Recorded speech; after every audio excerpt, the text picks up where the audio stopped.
আসসালামু আলাইকুম। Gravity school of সায়েন্সের পক্ষ থেকে সবাইকে আন্তরিক শুভেচ্ছা এবং অভিনন্দন।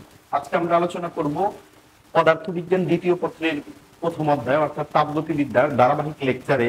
আজকে আলোচনা করব মূলত সিকিউ নিয়ে, এবং এর আগে আমরা সিকিউ এর একটা ভিডিও দিয়েছিলাম, এটা ধরতে গেলে সেই হিসেবে দ্বিতীয় ভিডিও। এবং আজকের আলোচনার বিষয় রাজশাহী বোর্ড 2021। দেখো, রাজশাহী বোর্ড 2021-এ কি এসেছিল প্রশ্নটিতে। বলছে সুজানা প্রমাণ চাপে 500 ডিগ্রি সেলসিয়াস তাপমাত্রায় একটি সিলিন্ডারে 64 গ্রাম অক্সিজেন গ্যাস নিয়ে পরীক্ষা করছিল। সেই গ্যাসটিকে রুদ্রতাপীয় পদ্ধতিতে সংকুচিত করে তাপমাত্রা 150 ডিগ্রি সেলসিয়াসে উন্নীত করলো। প্রশ্ন হচ্ছে সুজানার ব্যবহৃত গ্যাসটির চূড়ান্ত চাপ কত। তাহলে ওখানে যে চাপটা দেওয়া আছে সে চাপটা কি সুজানা প্রমাণ চাপে বলছে। তাহলে এই প্রমাণ চাপটা হলো প্রাথমিক অবস্থায় চাপ। তাহলে প্রমাণ চাপ আমরা কত জানি, আমরা এসআই পদ্ধতিতে যদি ধরি 1.01325 atmosphere into 10 to the power 5, আর অ্যাটমসফিয়ার এখন ধরলো 1 অ্যাটমসফিয়ার। আচ্ছা, অ্যাটমসফিয়ারই ধরতেছি। এবং আরেকটা কথা বলছে যে রুদ্রতাপীয় প্রক্রিয়ায় যদিও গামার মান দেওয়া থাকে, এই প্রশ্নটা এখানে দেওয়া নেই, আসলে অ্যাকচুয়ালি দেওয়া আছে, এই প্রশ্নটার মধ্যে আসবে গামার মান ধরে নিতে হবে 1.4। এরপরে 64 গ্রাম অক্সিজেন গ্যাস নিয়ে পরীক্ষা করছিল। গ্যাসটিকে রুদ্রতাপীয় পদ্ধতিতে সংকুচিত করে তাপমাত্রা 150 ডিগ্রি সেলসিয়াস উন্নীত করা হবে। এবং তাপমাত্রাও কিন্তু এখানে দেওয়া ছিল, তাপমাত্রা কত দেওয়া আছে লক্ষ্য করো, 50 ডিগ্রি সেলসিয়াস। তাহলে প্রাথমিক তাপমাত্রা কত, 50 ডিগ্রি সেলসিয়াস। হ্যাঁ, এরপরে বের করতে হবে কি, বের করতে হবে চূড়ান্ত চাপ P2। তাহলে আমরা জানি এখানে T2 কিন্তু দেওয়া আছে, এরপরে কিন্তু টেম্পারেচার কত করছিল, টেম্পারেচার 150 ডিগ্রি সেলসিয়াস করছে, 150 ডিগ্রি সেলসিয়াস। এগুলাকে কিন্তু কেলভিনে নিতে হবে। তাহলে 273 যোগ করলে কত হয়, 273 যোগ করলে 323 কেলভিন। এখানে যদি 150 সাথে 273 যোগ করা যায় হয় 423 কেলভিন, 423 কেলভিন। এখন এই ডাটাগুলোর আলোকে আমরা যেটা লিখতে পারি রুদ্রতাপীয় প্রক্রিয়ার জন্য, সেটা হচ্ছে T1 1 minus gamma by gamma equal T2 1 minus gamma by gamma. দেখো, এই যে তথ্য দেওয়া ছিল সেই তথ্যের আলোকে রুদ্রতাপীয় প্রক্রিয়া আমরা লিখতে পারি T1 1 minus gamma by gamma equal T2 1 minus gamma by gamma. এখন এখান থেকে আমাদের বের করতে হবে P2। তাহলে P2 1 minus gamma by gamma এটা রেখে দিলাম। তাহলে T1 1 minus gamma by gamma divided by T2। খেয়াল করো, T1 এর মান হলো 323 গুণন P1 এর মান হচ্ছে 1 power 1 minus gamma by gamma divided by T2 এর মান কত, 423। তোমরা জানো 1 এর উপর যাই পাওয়ার থাক না কেন সেটা কিন্তু 1ই হবে, ঠিক আছে। তাহলে এই ক্যালকুলেশনের মানটা আপাতত এই পাশে 1 এর উপরের এই অংশটা ওইটাই থাকতেছে। এখন আমরা যে কাজটা করব, যে এই ক্যালকুলেশনের মান কত, 323 যে 423 দ্বারা যখন ভাগ করা হয়, 323 ভাগ 423 0.776, 3 পরে 5 আছে, তার মানে 764, 0.764। এখন আমরা যদি এখানে P2 এর মান বের করতে চাই, তাহলে এই পাওয়ারটা কিন্তু ওই পাশে যাবে, এরকম 0.764 পাওয়ার হচ্ছে 1 বাই পুরাটুকু হবে, দ্যাট মিন্স উল্টে যাবে, গামা বাই 1 মাইনাস গামা এরকম হবে। এখন আমরা যদি একটু করি 0.764 গামার মান 1.4 বাই 1.4 বিয়োগ 1 বিয়োগ 1.4 কি 1 বিয়োগ 1.4, তাহলে ব্যাপারটা কত দাঁড়াইতেছে, 0.764 পাওয়ার হচ্ছে 1.4, এটা কিন্তু 1.4 বা 0.4। তাহলে একটু ক্যালকুলেটরের হেল্প নিচ্ছি। এখানে যেটা আছে 0.764 তার উপরে পাওয়ার 1.4 ভাগ 0.4, বিষয়টা কত আসতেছে, বিষয়টা আসতেছে 0.3897 অ্যাটমসফিয়ার। কি আসতেছে, এত অ্যাটমসফিয়ার।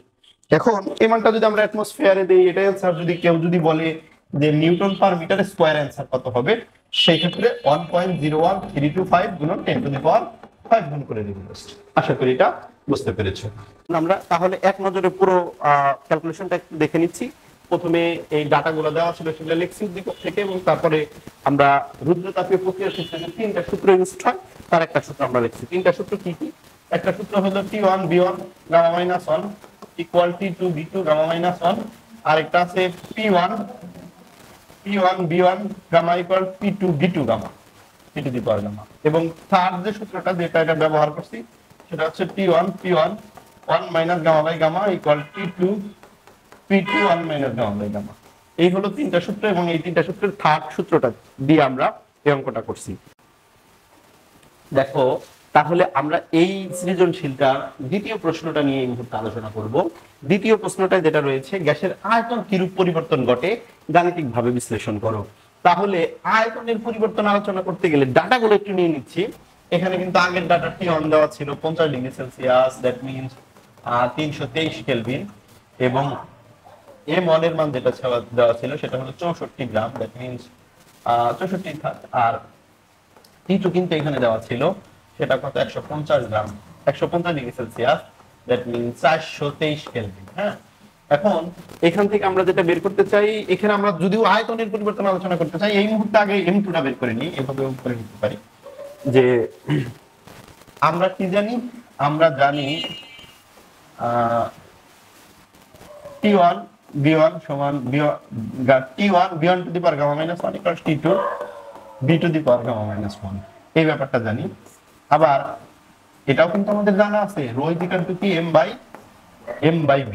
এখন আমাদের ভর তো ভিন্ন, এমন প্রাথমিক অবস্থার জন্য যদি করি, এখান থেকে আসলে যে বিষয়টা আমরা বের করে রাখতে পারি একটু, সেটা হচ্ছে m সমান সমান কি, m সমান সমান হচ্ছে রো বি, এবং একাধিক মোমেন্টের জন্য যদি নেই তাহলে m1 সমান সমান হইতে পারে রো একটা ঘনত্ব তো একই পদার্থ, তো ঘনত্ব তো আর ভিন্ন হবে না। একাধিক মোমেন্টের জন্য যদি নেই রো b1, m2 সমান সমান রো b2, এরকম দুটো কেস এখানে কিন্তু আসেই। আমরা একটু লিখে রাখতেছি, পরবর্তীতে এগুলা নিয়ে কাজ করতে পারি। তাহলে এখন ওই অংশটা নিয়ে কাজ করি, যে এখান থেকে যদি আমরা T1 বা T2 দেখি, T1 বা T2 এই পাশে নিয়ে আসলাম, তাহলে B2 বা B1 আসতেছে এখানে, আর উপরে কিন্তু গামা মাইনাস 1 পাওয়ার আছে। এবার একটু খেয়াল করো তোমরা, সেটা হচ্ছে B2 মানে কি। B2 মানে কিন্তু আমরা এটা লিখতে পারি যে B2 মানে হলো m, আমরা এখান থেকে B1 B2 কোনোটাই তো দেওয়া নাই, তাহলে এখান থেকে একটু B1 এর মান বের করে রাখি, B1 এর মান বের করে সেটা একটু বসাইতে চাই। ঠিক আছে, তাহলে B1 এখান থেকে যদি B1 বের করি তাহলে সেটা হচ্ছে m1 বাই ρ1 আসে। এখান থেকে B2 বের করলে m2 বাই রো, তো একটাই রো, তো আর দুইটা আসার কিছু নেই, তাহলে রো আসবে জাস্ট m2 বাই রো। তাহলে এখন আমরা যেটা লিখব সেটা হচ্ছে B2 এর স্থলে m2 by rho, R B1 এর পরিবর্তে m1 বাই রো, উপরে কিন্তু গামা মাইনাস 1। এখন ভিতরে ভিতরে কিন্তু রো কাটা যায়, তাহলে m2 বা m1 থাকে, আর উপরে গামা মাইনাস 1 যেটা থাকার সেটাই থাকে। এই পাশে T1 বা T2, এখানেও T1 বা T2 থাকে। এখন যে কাজটা করব আমরা সেটা হচ্ছে মানগুলো এখন বসায় ফেলবো, আর কোনো কিছু দাবি দেওয়া নাই। T1 এর মান হলো 323, T1 এর পরিবর্তে 323 বসাইবো, T2 এর পরিবর্তে 423 বসাবো, আর m1 এর মান হলো 64, m2 এর মান আমরা জানি না, সেটা কিন্তু এখন বের করবো। গামার মান 1.4 বিয়োগ 1। এখন 323 রে যদি আমরা 423 দ্বারা ভাগ করি, মানটা কত আসে? 323 ভাগ 423, 0.764 ইকুয়াল 0.764 ইকুয়াল হচ্ছে m2, এখানে m2 ভাগ 64 ইকুয়াল 0.4। এখন আমরা m2 বা 64 ইকুয়াল লিখতে পারি 0.764, পাওয়ার কিন্তু 0.4। এই পাওয়ারটা এই পাশে নিয়ে আসলাম আর কি, আলটিমেটলি এরকম হইলো। এরপরে আমাদের এখানে m2 যদি বার করতে চাই, এই b64 যেহেতু এখানে ভাগাকার আছে ওই পাশে গুণ হবে, তাহলে 64 ইনটু 0.764 পাওয়ার 1/0.4। আমরা একটু এটার পাওয়ার 1/0.4 করে নিই, কত হয়। এটা আসে হচ্ছে 64 গুণন 0.5095। এখন আমরা এটাকে গুণন করব 64 দ্বারা, তাহলে মান আসতেছে 32.661। তাহলে m2, সুতরাং m2 এর মান হলো 32.61 গ্রাম। এটা হচ্ছে m2 এর মান বের হইলো। এখন আমরা এই যে শুরুতে b1 এর যে রিলেশনগুলো লিখছিলাম b1 b2, এই যে এখানে আমরা এখানে একটু বসিয়ে দেই, তাহলে দুইটা আয়তনই কিন্তু আমরা পেয়ে যাব এখানে। হ্যাঁ, অতঃপর খেয়াল করো, আমরা যখন m2 বের করে ফেললাম, তাহলে প্রাথমিক অবস্থায় বড় জানা আছে, চূড়ান্ত অবস্থায় কি আছে, বড় জানা আছে। এখন আমরা দেখব এটার ভরের সাথে আয়তনের কি রিলেশন। সেটা হলো, দেখো m ইকুয়াল রবি আমরা জানি না, m ইকুয়াল রবি কিন্তু আমরা জানি, তাই না? তাহলে m ইকুয়াল রবির আলোকে আমরা এই কথাটা কিন্তু লিখতে পারি যে m1 বাই m2 সমানুপাতিক রিলেশন b1 ভাগ b2। হ্যাঁ, আবার m1 ভাগ m2 সমান b1 ভাগ b2। তাহলে m1 কত, m1 এর মান বের করছিলাম, দেওয়া ছিল 64। আর m2 এর মান কত, m2 এর মান আসছে হচ্ছে 32.61। তাহলে b1 ভাগ b2 এর একটা সম্পর্ক এখানে আসবে যে b1 বাই b2 সমান 64 রে 32 দ্বারা ভাগ করি, 32.61 দ্বারা ভাগ করি, 64 ভাগ 32.61 মানে 1.96 আসে। তাহলে এখান থেকে যদি আমরা b1 এর মান বের করতে চাই, তাহলে 1.96 b2। এখান থেকে যে সিদ্ধান্তটা আমরা নিতে পারি যে চূড়ান্ত অবস্থায় তার যে আয়তনটা, এটা কিন্তু প্রাথমিক অবস্থায় যে আয়তন, চূড়ান্ত আয়তনের 1.96 গুণ। তাহলে চূড়ান্ত অবস্থার আয়তন কত, b2 বের করি, একটু ভালো হয়। b2 বের করলে b2 মানে হচ্ছে 1/1.96, তাহলে 0.51 b1। অর্থাৎ চূড়ান্ত অবস্থায় যারা এর আয়তনটা, সেটা কিন্তু আসলে হ্রাস পেয়েছে। তাহলে চূড়ান্ত অবস্থায় আয়তনের কি হয়েছে, হ্রাস পেয়েছে। আশা করি বুঝতে পেরেছো। এখানে আয়তনের পরিবর্তন কিরূপ হয়েছে সেটাই আলোচনা করতে বলছিল। তাহলে আয়তনের পরিবর্তন এখানে হ্রাস পেয়েছে।